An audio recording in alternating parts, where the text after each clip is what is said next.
Hello guys, bersama saya lagi dalam Alright Nopo Channel. Viral dan mengejutkan sahabat semua, akhirnya terbongkar secara tidak sengaja. Ya, satu message yang sedang viral di media sosial ketika ini mengatakan bayaran kepada walaun-walauntit ya yang mau menjadi tentera cyber ya kepada Perikatan Nasional akan dibayar dengan jumlah 1.500 dalam masa sebulan ya untuk tempo berkempen ya, khususnya pilihan raya kecil yang bakal diadakan di Dun Sungai Bakap. Wow, begitu terdesaknya mereka sahabat-sahabat semua sehingga ya membuat kenyataan ya mereka akan membayar sesiapa sahaja yang mau menyertai ya kumpulan tentera cyber kepada Perikatan Nasional. Wow, dari mana mereka mendapat bajet yang begitu banyak sahabat semua? Bayangkan kalau ada 10 yang mengikuti mereka, pastinya akan dibayar sebanyak, kalau saya tidak 15.000 lah ya, betul kah? Jadi tidak sangka ya begitu banyaknya bajet yang mereka perlukan ya untuk untuk mencapai kemenangan khususnya di PRK Pilihan Raya Kecil di Dun Sungai Bakap ini. Jadi saya ingin berkongsi berita ini sahabat semua untuk pengetahuan Anda. Ya, karena hari ini ramai walaun-walaun mendakwa kononnya tentera-tentera cyber kerajaan penyokong kepada kerajaan ini dibayar. Ya, sedangkan mereka ini tidak dibayar 1 sen pun sahabat-sahabat semua. Seperti saya sendiri tidak dibayar oleh mana-mana ya kementerian kah atau kerajaan kah ya untuk membuat ulasan-ulasan seperti ini. Ya, kita melakukannya karena kita tidak mau kedangkalan ya, kita tidak mau fitnah, kita tidak mau kebobrokan yang dibuat oleh tentera-tentera cyber daripada pembangkang ini semakin menghantui negara kita. Jadi, ini dia berita yang menarik untuk saya kongsikan. Apabila tular dakwaan tentera cyber Perikatan Nasional boleh kaut Rm1.500 untuk pilihan raya kecil di Dun Sungai Bakap yang akan diadakan pada awal bulan Julai ataupun hujung bulan Juni ini. Jadi sahabat semua, izinkan saya untuk membacakan kenyataan media ini dan pastinya Anda akan terkejut ya dengan kenyataan ini. Jadi tular tangkap layar yang memaparkan tawaran kepada individu yang mahu menjadi tentera cyber pro Perikatan Nasional bagi menghadapi pilihan raya kecil Dewan Undangan Negeri di Sungai Bakap, Pulau Pinang. Pengguna X Adam Yusuf 88 berkongsikan tangkap layar yang antara lain memaklumkan tentera cyber akan dijanjikan allowance 500 sebulan bagi satu akaun media sosial. Itu satu ya. Kalau ada 10, maksudnya mereka akan dibayar 10 kali 5 mungkin 5.000. Wow, hebat, hebat. Jadi ini antara perkara sahabat semua yang di yang sedang ya yang sedang 50.000 kalau 500 dapat dengan 10 account 50.000. 500 darab dengan 10 account ya dibayar 5.000 sahabat semua ya. Kalau habis nanti akan ada tambahan sagwatinya 1.000 ringgit, maksudnya dia akan dapat sebanyak 6.000 ringgit. Hebat. Jadi pengguna X ini memberikan komen, katanya ada member tersalah forward ke ni, untunglah jadi walaun, jadi pembangkang pun masuk katanya. Patutlah ada 2-3 ekor sanggup khianat dan menjelmah jadi walaun. Patutlah makin rancak walaun X ini, kata Adam. Itu antara kenyataan ya daripada Adam. Tawarannya itu juga menyebut mereka akan mendapat 1.000 sehingga selesai PRK pada 6 Julai depan. Ini bermakna jika seorang mempunyai akaun Facebook, TikTok dan Instagram, dia akan menerima sebanyak 1.500 sebulan menurut tawaran yang tersebar di media sosial itu. Rata-rata menyela dan menyindir modus operandi PN yang bocor itu selain menganggap murahnya harga diri seorang walaun. Dan ada juga secara sinis berpendapat diri mereka tidak layak untuk memohon jawatan itu, sedangkan tidak gagal dalam SPM. Jadi bising setiap hari, pembangkang tak dapat peruntukan tapi bayar sitro ada pula duit, kata seorang warga maya. Dan seorang lagi berkata, katanya pro PN rupanya gaji baru 1.500 sebulan kerja menfitnah 3R. PRK kalau nanti kau percayalah 1 sen bayaran pun kau tak akan dapat. Oh, ini pedas komen-komen dari warga maya. Ini baru PRK katanya. Bayangkan PRU 16 nanti berapa banyak mereka sanggup keluar duit. Bila untuk bantu rakyat, kawasan yang dah menang, alasan tiada peruntukan. Demikian antara komentar ya daripada warga maya. Jadi saya ingin menunjukkan kepada anda sahabat semua, ini antara perkara yang diposting ya oleh seorang individu yang bernama Adam. Yang bocornya, yang ini antara mesej yang bocor ya. Mereka minta unit media sosial yang baru Selasa tadi telah membuat keputusan. Itu antara mesej yang di forward ya. Bagi menghadapi pilihan raya kecil Sungai Bakap tidak lama lagi. Biar hubung dengan itu, bagi mereka yang mau minat untuk menyertai Sitro PN, sila PM maklumkan anda kepada admin. Dan itu antara elaun-elaun yang diberikanlah seperti mana yang saya katakan tadi sahabat-sahabat semua.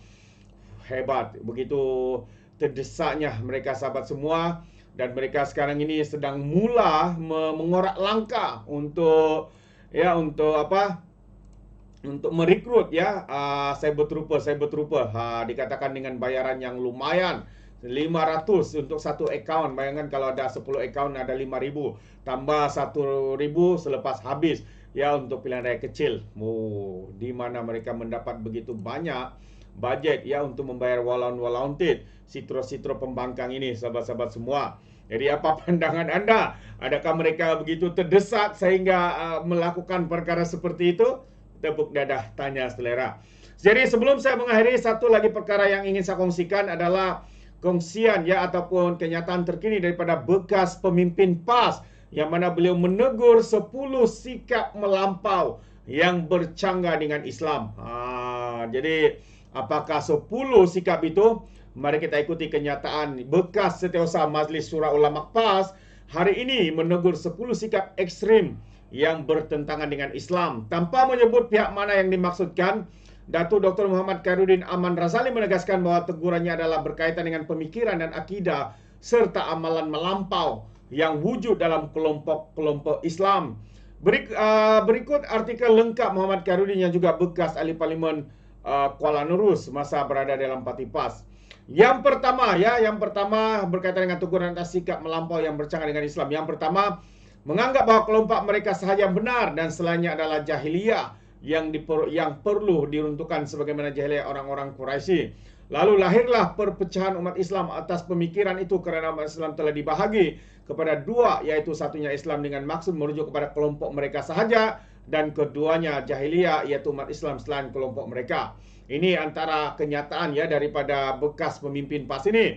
Yang kedua, antara sikap melampau katanya, akhlak Islam hanya menjadi amalan dalam kalangan anggota kelompok saja, tetapi tidak dengan Muslim lain di luar kelompok atau dengan orang Islam yang keluar atau tidak lagi bersama kelompok mereka, sedangkan ia sepatutnya akhlak yang terpakai di kalangan semua Muslim yang bersyahadah katanya, termasuk apabila berinteraksi dengan kafir bukan Islam. Yang ketiga, menganggap apa sahaja pendirian oleh kelompok atau pimpinan kelompok adalah satu-satunya pendirian benar yang tidak boleh disanggah dari sudut syarak, sedangkan pendirian tersebut masih terbuka pada ijtihad atau salah menurut syarak. Ia seolah-olah memaksumkan katanya kelompok sendiri atau memaksumkan pemimpin yang dianggap sentiasa benar dan tiada pernah silap dan salah. Itu yang ketiga. Yang keempat, menganggap ilmu Islam hanya apabila disampaikan oleh orang yang dikira ulama dalam kelompok mereka, tapi tidak bagi ulama di luar kelompok. Ulama di luar kelompok akan dianggap ulama jahat yang cintakan dunia meskipun setinggi mana ilmu keilmuannya dan kewarakannya. Malah menegur ulama dalam kelompok mereka dikira menentang ulama, walaupun yang menegur itu juga adalah alim ulama. Tetapi apabila mereka menegur ulama di luar kelompok mereka, maka dianggap jihad. Itu antara satu lagi antara 10 sikap ya yang melampau dikatakan oleh bekas pemimpin PAS ini. Yang kelima, menganggap individu pemimpin tertentu khususnya pemimpin tinggi seolah-olah maksum, tiada sebarang kesalahan, lalu dipuji serta disucikan, sedangkan tiada yang maksum melainkan Rasulullah katanya. Lalu rintitan itu, pandangan pemimpin itu akan diikuti, disebarkan dan dipertahankan mati-matian walaupun salah pada hukum syarak. Yang keenam, menggunakan bahasa kasar termasuk maki hamun apabila menegur pihak lain di luar kelompok, sedangkan Islam meletakkan bahasa yang baik dan lunak dalam cerminan akhlak Muslim. Maka lebih malang apabila dianggap segala makiamun itu halal kerana kita berada dalam situasi perang. Sebagaimana penyair Islam di zaman Nabi melontarkan syair hijab, iaitu syair mempersendahkan musuh Quraisy dalam peperangan antara Islam dan kufur. Yang ketujuh, memahami maksud jamaah dalam hadis adalah merujuk kepada kelompok mereka lalu mewajibkan penggabungan diri dengan kelompok mereka sahaja. Ya, sedangkan maksud jamaah adalah hadis dalam merujuk kepada jamaah umat Islam yang bersahadah, bukannya berkelompok-kelompok kecil umat Islam. Ini bukan daripada saya sahabat semua ya. Ini saya baca kenyataan daripada bekas pemimpin PAS ini yang sudah keluar daripada PAS. Lalu lahirlah dari pemikiran ini anggapan bahawa siapa yang keluar daripada kelompok mereka seolah-olah keluar dari jamaah muslimin. Sedangkan maksud keluar dari jamaah muslimin ialah murtad dan keluar daripada Islam sebagaimana hadis sahih Bukhari dan Muslim tentang orang yang halal darah antaranya dan yang meninggalkan agamanya yang berpisah dari jamaah muslimin. Itu antara kenyataan beliau. Satu lagi, yang ke-8, menganggap Malaysia bukannya negara Islam tapi hanya negara umat Islam, maka dibina di atas kesefahaman untuk kewajipan menegakkan negara Islam. Sedangkan sepatutnya naratif yang dibawa oleh Malaysia adalah negara Islam dan semua kita perlu bergerak untuk menyempurnakan dan melengkapkan lagi keislaman negara kita pada apa yang lemah dan kurang. Yang ke-9, hak persaudaraan Islam seperti memberi salam, ziarah menziarahi ketika sakit, melawat kematian, jemputan kenduri, tegur menegur, saling menasihati, bantu membantu dan lainnya hanya di kalangan ahli kelompok saja. Tapi tidak dengan orang Islam di luar kelompok, apatah lagi dengan bekas anggota kelompok kerana dianggap pengkhianat yang keluar dari jemaah Islam. Yang ke-10 dan yang terakhir, berprasangka buruk terhadap apa sahaja yang datang daripada orang di luar kelompok, meskipun ribuan kebaikan menurut Islam dilakukan dan dilaksanakan. Ia merupakan penyakit hati yang akan mewariskan pula penyakit lain seperti mengintip dan menyebarkan keaiban, merendah-rendahkan orang lain, menghina dan mempersendahkan, tuduh-menuduh termasuk pada kehormatan diri orang lain, hasut-menghasut serta adu domba, serta mengumpat dan merencela. Pemikiran-pemikiran melampau ini perlu ditegur dan dibetulkan kerana ia bercanggah dengan akidah syariat dan akhlak Islam katanya. Ia adalah kemungkaran yang perlu ditegur dan diperbetulkan. Malah menegurnya adalah jihad dakwah semasa khusus di kalangan ulama Islam kerana ia mengelirukan umat Islam terutama yang cetek kefahaman Islamnya. Jadi ada pula segala usaha dakwah yang baik yang dijalankan oleh kelompok Islam maka boleh dan wajar diteruskan sebagai satu kewajipan dakwah dan amar ma'ruf nahi mungkar dengan menghayati segala fik dakwah yang ditunjukkan oleh Al-Quran dan Al-Hadis.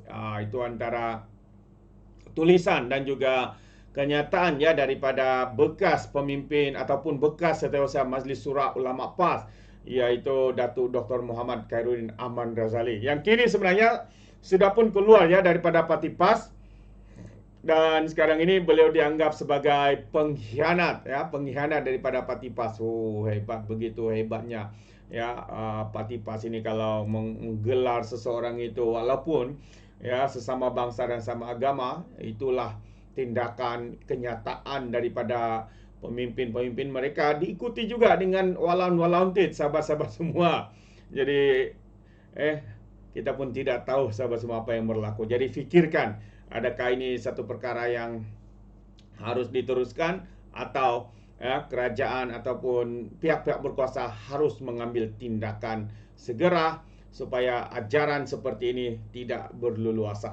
Ya, perkara pertama tadi di viral dan terbongkar bayaran kepada Cyber Trooper Pro kepada Perikatan Nasional ya, khususnya untuk pilihan raya kecil yang bakal diadakan hujung bulan ini dan awal bulan depan ya di pilihan raya kecil di Dun Sungai Bakap. Begitu terdesaknya mereka sahabat-sahabat semua. Patutlah ada di antara penyokong-penyokong kerajaan sebelum ini kini beralih. Ya, rupanya kerana mungkin kalau ini benar ya, mungkin mereka mendapat imbuhan gaji ataupun allowance, dipanggil allowance ribuan ringgit sahabat-sahabat semua, di mana mereka mendapatkan budget ataupun kewangan yang begitu hebat ini. Jadi semua persoalan itu menarik untuk kita fikirkan bersama sahabat-sahabat semua. Jadi terima kasih, sampai di sini saja. Sekiranya Anda mau berikan sebarang komen pandangan, Anda boleh berikan di dalam ruangan komen. Jadi izinkan saya untuk mengundurkan diri dan seperti biasa peribahasa mengatakan tapapun kangkap 2 ton keinginan. Dalam bahasa Melayunya tepuk dada tanya selera. Sekian saya daripada Orang Dapat Channel. Kita berjumpa lagi. Bye bye.